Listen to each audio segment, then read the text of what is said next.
Ito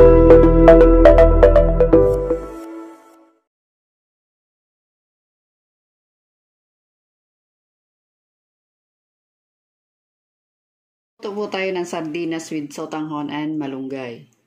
Ang gagamitin nating sangkap ay bawang, sibuyas, sardinas, mantika, panggisa, tubig, pangsabaw mamaya, sotanghon, isang tasang maliit, asin, panimpla, dahon ng malunggay.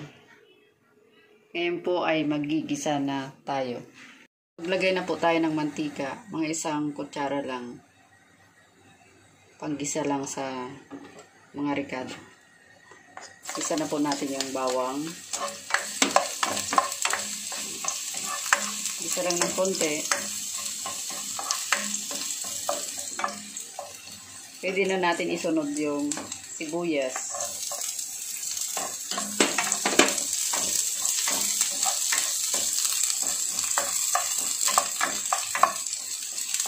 Pag okay na yung sibuyas, pwede nang ilagay yung sardinas. Kahit anong brand ng sardinas. Okay.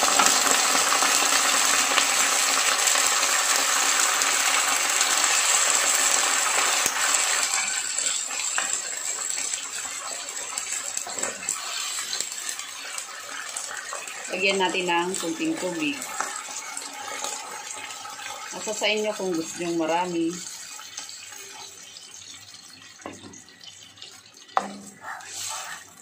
Isabay na natin sa pagkulo yung sotanghon para maluto na rin siya.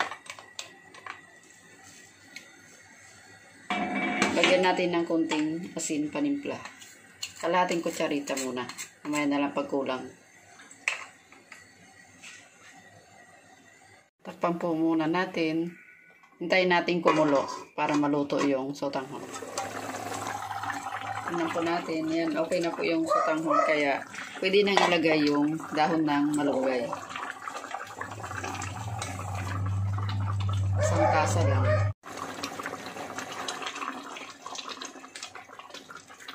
Yan, luto na yung malunggay. Tikman po natin kung tama yung lasa. Yan, okay na po yung lasa. Luto na po yung sardinas na may sotanghon and dahon ng malunggay. Yan po, ilagay na po natin sa serving bowl.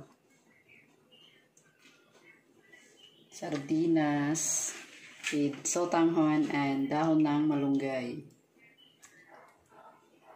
Masustansya po yung malunggay.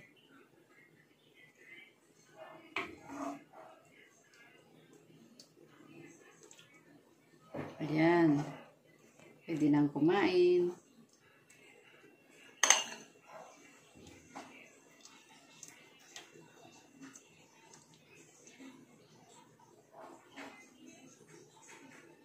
Okay na po. Kain na.